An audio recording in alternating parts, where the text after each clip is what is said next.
Assalamualaikum warahmatullahi wabarakatuh. Jangan lupa subscribe, like, share, dan nyalakan tombol loncengnya untuk mendapatkan notifikasi video terbaru di channel ini. Seluruh video yang ada di channel ini hanya untuk didengar, sudah mendapatkan ilmu yang bermanfaat dan hiburan yang bikin tersenyum. Sehingga tidak perlu repot menatap ponsel. Alhamdulillahirobbilalamin, pada kesempatan kali ini, saya akan mempresentasikan sebuah tema, yaitu sejarah Apple.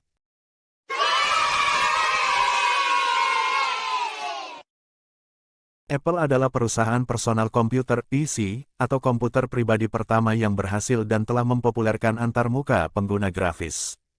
Jadi hanya dengan Apple, muka siapapun bisa populer di seluruh dunia, termasuk muka kita. Perusahaan yang telah menelurkan beragam inovasi mulai dari iPhone, iPod, iPad dan lainnya. Tapi tidak pernah menelurkan telur beneran. Apple Inc., yang sebelumnya bernama Apple Computer Inc., merupakan produsen komputer pribadi, peripheral komputer, dan perangkat lunak komputer di Amerika. Kalau Apple menelurkan telur, berarti tidak perlu memelihara ayam, bebek, maupun mentok. Saya suka telur cumi-cumi. Kalau ingin beli via online bisa pakai iPhone. Apple Inc. berawal dari mimpi Stephen G. Wozniak, yang ingin membangun komputernya sendiri, yang merupakan mimpi yang tiba-tiba menjadi mungkin, dan telah menjadi kenyataan, dengan hadirnya komputer mikro pertama, yang sukses secara komersial pada tahun 1975, Altair 8800, yang datang sebagai kit, dan menggunakan chip mikroprosesor yang baru ditemukan.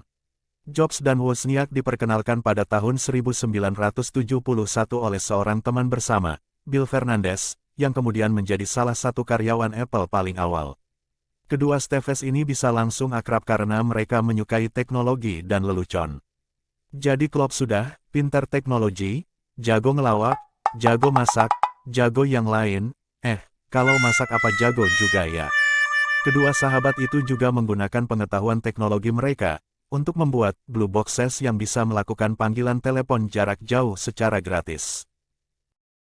Panggilan jarak jauh gratis, semua juga mau, apalagi antar negara, bisa ngobrol sampai puas, tanpa harus datang ke TKP. Think Different adalah slogan iklan Apple dari 1997 hingga 2002 oleh Apple Computer Inc. yang sekarang bernama Apple Inc. Keren juga simpel dan mudah diingat, tak mudah dilupakan. Kampanye ini dikembangkan oleh kantor biro iklan Los Angeles TBWA, Chiat Day. Slogan ini telah sukses secara luas sebagai tanggapan terhadap slogan IBM, yaitu Think. Penggunaan slogan ini meliputi iklan televisi, beberapa iklan cetak, dan beberapa promo TV untuk produk Apple. Wah, berarti kata Think itu mengarahnya ke Apple, sebagai produk yang menggambarkan kejeniusan, juga keseriusan.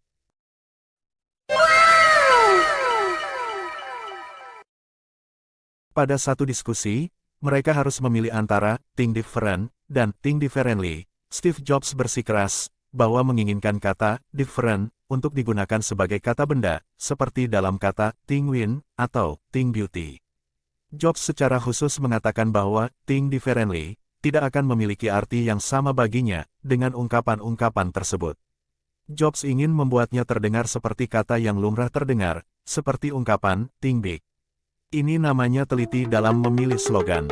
Untung yang lain tidak protes. Kalau sampai ada yang protes malah gak jadi slogan.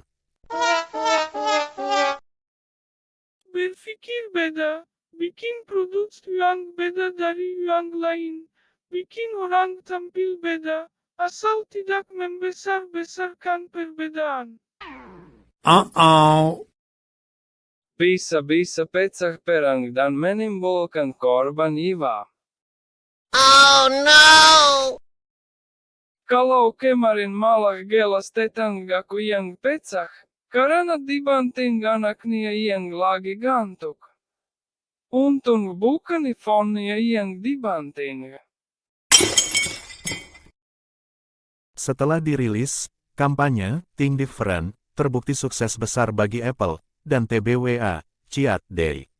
Penghargaan dan penghargaan terus diraih, termasuk penghargaan Emmy 1998 untuk komersial terbaik, dan penghargaan Grand Evie 2000 untuk kampanye paling efektif di Amerika.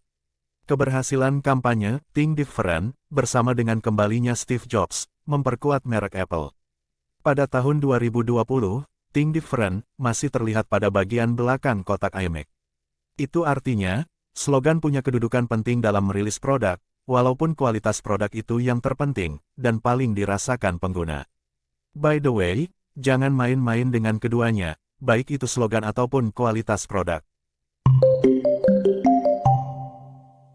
Kalau saya mainnya ya main bola, main game, main air, main di halaman. Pada tahun 1996, Apple hampir bangkrut. Tapi penggemar dan penikmatnya masih banyak yang setia. Meskipun sebagian dari mereka juga memiliki produk lain. Di samping itu, banyak juga orang yang ingin beli produk Apple, tapi uangnya masih belum cukup. Jadi ya harus nabung dulu. Kok jadi curhat? Sementara ada juga yang beli produk lain dulu, yang harganya lebih terjangkau, asal sesuai kebutuhan, walaupun dari dalam hati sangat ingin beli produk Apple. Kok curhat lagi? Hal ini diperparah dengan peluncuran Windows 95 oleh Microsoft yang telah menyingkirkan teknologi Mac.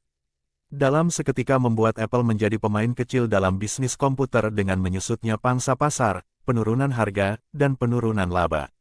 Untungnya tidak dibarengi dengan penurunan tekanan darah, maupun penurunan tegangan listrik pada lampu.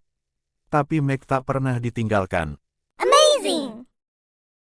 Bukan cuma kamu eja yang curhat, saya juga ingin beli iPhone keluaran terbaru, maupun iMac keluaran terbaru, tapi masih ngumpulin duit dulu, hihihi.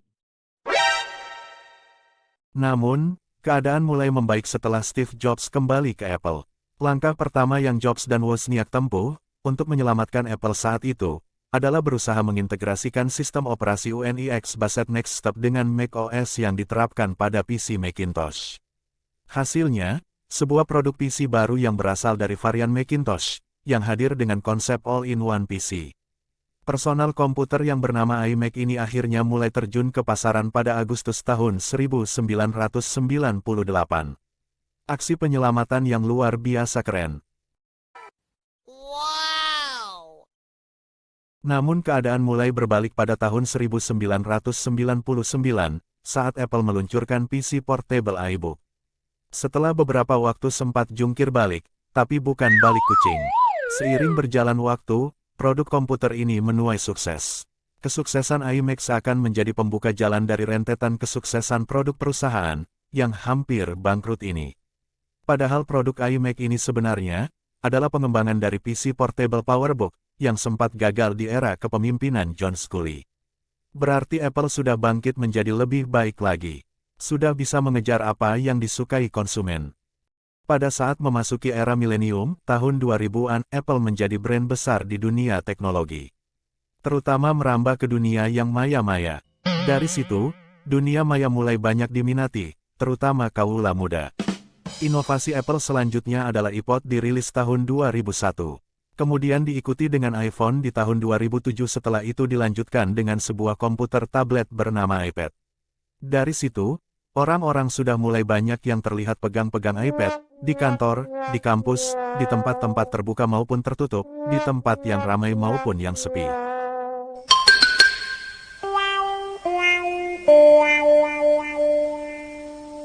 Pegang-pegang iPhone dimanapun tetap oke.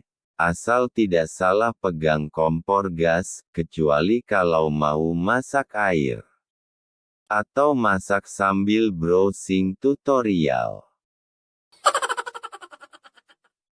Salah satu hal yang menjadi kesuksesan Steve Jobs adalah pengembalian tujuan produk Apple, yakni dengan mengembalikan ide dasar brand serta nilai-nilai brand.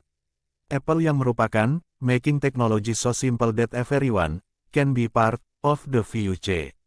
Ide brand Apple tidak hanya tercermin dengan Apple software dan hardware, tetapi juga dikomunikasikan dengan baik pada iklan promosi hingga toko retail mereka.